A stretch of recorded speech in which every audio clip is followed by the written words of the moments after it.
જય માતાજી મિત્રો, સ્વાગત છે આજના નવા વ્લોગની અંદર. ને આપણે આવ્યા હતા અત્યારે જુનાડીસા ગામની અંદર મેળામાં, કેમ કે જન્માષ્ટમી છે. તો આજે જન્માષ્ટમીનો ગોકુળ આઠમનો મેળો છે. તો આપણે તમને બતાવશું મેળાનો ફૂલ વ્યૂ.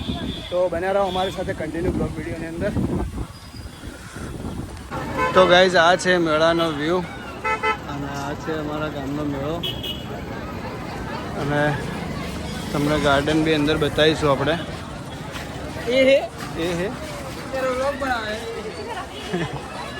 આ છે અમારા એક ગાર્ડન છે શાંતિધામનું, જે તમે જોઈ શકો છો. हमारे भाई आई गया है. तो गाइज हम आ चुके हैं अब ये गार्डन में, लेकिन अभी બધું સુકાઈ ગયું है ખાસ. બાકી આ છે ગાર્ડન આખે આખું અને બહાર મેળાનો વ્યૂ છે, જોઈ શકો છો તમે. અરવિંદભાઈને બંને પડે છે. તો ગાઈઝ, આ બધું જે તમે ચિત્રો જોઈ શકો છો એ પહેલાંના જમાનાની અંદર બધું જે રામાયણની અંદર ને ભગવદ્ ગીતાની અંદર બધું જે થયું હતું એ બધી વસ્તુ છે અને લખેલું છે.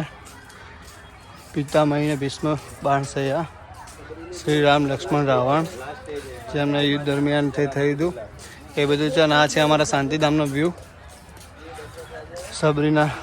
સબરી પ્રેમ, દશરથ રાજાના મૃત્યુ સમય, આ બધું આ ભાઈ વચ્ચે વિડીયો બનાવે છે ને વચ્ચે આવી જાય એટલે સંત રાજા દિલીપ તમે જોઈ શકો છો. અને આ બધું ગાર્ડન છે, બહુ મસ્ત જગ્યા છે. અને તમે જોઈ શકો છો ભૂતનાથ મહાદેવ. તમે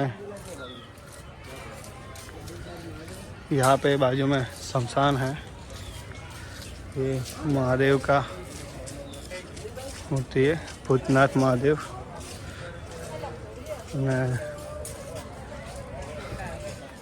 श्री गीता सार ने आ व्यू है बधो हमारा.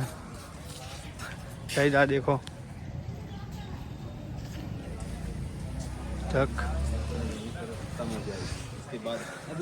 गाइज, आ है अंतिम धाम. जलाने के लिए मशीन पहले तो लकड़ी. अंतिम धाम છે માણસનું છેલ્લું સ્ટેશન અહીંયા આગળ હોય છે. ને આ જગ્યા છે. પેલું સાદું નીકળી ગયું નહીં અરે બધું, ડાયરેક્ટ આજે સગડીવાળી સિસ્ટમ આવી ગઈ હવે તો માણસો માટે છોડવાનું. આ જગ્યા યાર લાસ્ટની જગ્યા છે, एक बाकी नहीं मिलो. તો બના રહ્યો મિત્રો અમારી સાથે કન્ટિન્યુ બ્લોગ વિડીયોની અંદર. આ બધી મૂર્તિઓ છે ગાઈસ. આ તમને જે ગાર્ડનનો વ્યૂ બતાવ્યો તો એ છે. હા, અહીંયા બધા ભગવાનોની પ્રતિમા છે, તમે જોઈ શકો છો. તમે જોઈ શકો છો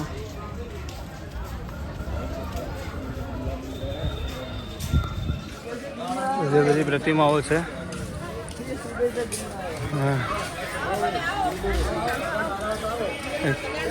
અહીંયા આગળ બધું ઓમ શાંતિ માનું કંઈક છે.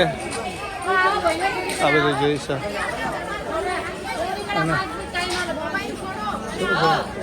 મોબાઈલ છોડો. પણ મુખ્ય બાર કે છે તો કે આ બાર જ્યોતિર્લિંગ. શું કદી કોઈ વિચાર કર્યો એમને જ્યોતિર્લિંગ શા માટે કર્યું? નથી વિચાર.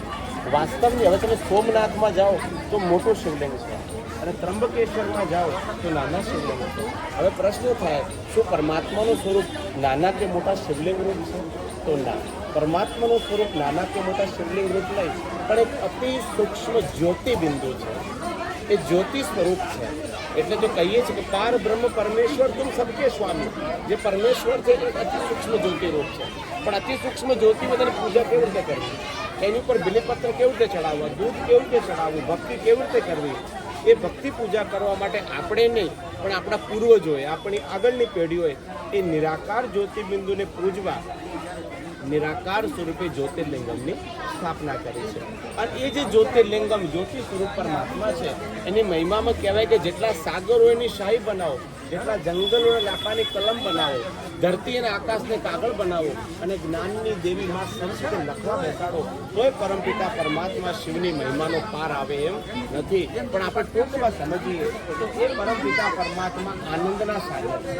પરમપિતા પરમાત્મા જન્મ અને મરણથી ન્યારા છે. તમે કહો પરમાત્મા કેમ જન્મ મરણથી ન્યારા છે? આજે બે થાંભલે બે ભાઈઓ સામ સામે બંધાયેલા હોય અને એકબીજાને કે ભાઈ મને છોડાવ તો કોણ છોડાવે? કોઈ આંધળો છોડાઈ શકે? ના છોડાય. છોડાવનારો કેવો જોઈએ? છૂટો જોઈએ. એમ પરમપિતા પરમાત્મા આ જગતનો માલિક એ જો આપણી જેમ જન્મ અને મરણ, પાપ અને પુણ્ય, સુખ અને દુઃખ આ બંધનોમાં બંધાઈ જાય તો આ બંધનોમાંથી આપણને કોણ છોડાવે?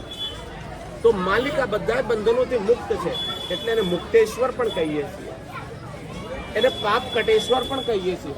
જે પાપોથી મુક્ત છે એ જ બીજાના પાપ કાપી શકે. જેનાથી જાણે અજાણે પાપ થઈ રહ્યા છે એ બીજાના પાપોને કાપી શકે નહીં. એટલે પાપ કટેશ્વર છે. એ અકાળ મૂર્ત છે, સદગતિ દાતા છે, પ્રેમના સાગર છે. આજે કળિયુગની અંદર મનુષ્ય ગમે એવો પ્રેમ, મા બાપનો, ભાઈ બહેનનો, પણ ક્યાંક થોડો ઘણો સ્વાર્થ હશે. પણ પરમાત્માનો પ્રેમ સંપૂર્ણ નિસ્વાર્થ છે. એ આપણને કેટલું બધું આપે છે, એને કશું જોઈતું. એને પ્રસાદ આપણે ધરાઈએ એ પ્રસાદ તો ગાઈઝ એમની વાત બહુ સરસ હતી અને એમની સ્પીચ બહુ સારી હતી. તો હવે આપણે ગરમી વધારે છે પેલા મોટું આગળ અને બીજું કંઈક જોઈશું આપણે.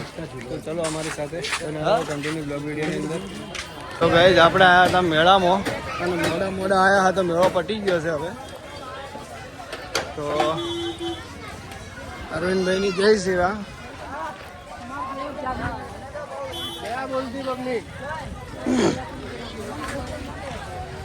આ બધો મેળો હવે પટી ગયો. અમે આયા મોડા મેળો પટી ગયો. હવે અમારા કિસ્મત જ આવે મોડા આવો ને બધું પટી ગયા. અમે આવો જ છો પછી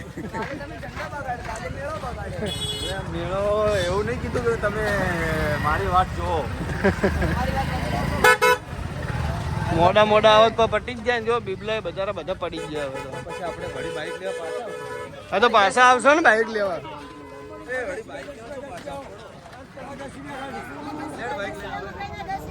આ છે મેળાનો વ્યૂ ફૂલ આગળ સુધી છેક જોઈ શકો છો. તો ચલો ગાઈઝ આપણે હવે ઘરે આવી ગયા હતા અને મેળામાં જઈને આવ્યા અને વાવાઝોડું ચાલુ થઈ ગયું, વરસાદ ચાલુ થઈ ગયો. તો પછી હાઈવે ઉપર જઈ અને પછી હવે ઘરે આવી ગયા હતા. તો આપણે હવે આ બ્લોગને અહીંયા સમાપ્ત કરીશું. તો મળીએ કાલના નવા બ્લોગને. તો બધાને જય માતાજી. અને હા, નવા હોય તો ચેનલને સબસ્ક્રાઈબ કરો, લાઈક કરો અને શેર કરો. તો બધાને જય માતાજી. મળીએ કાલના નવા બ્લોગની અંદર.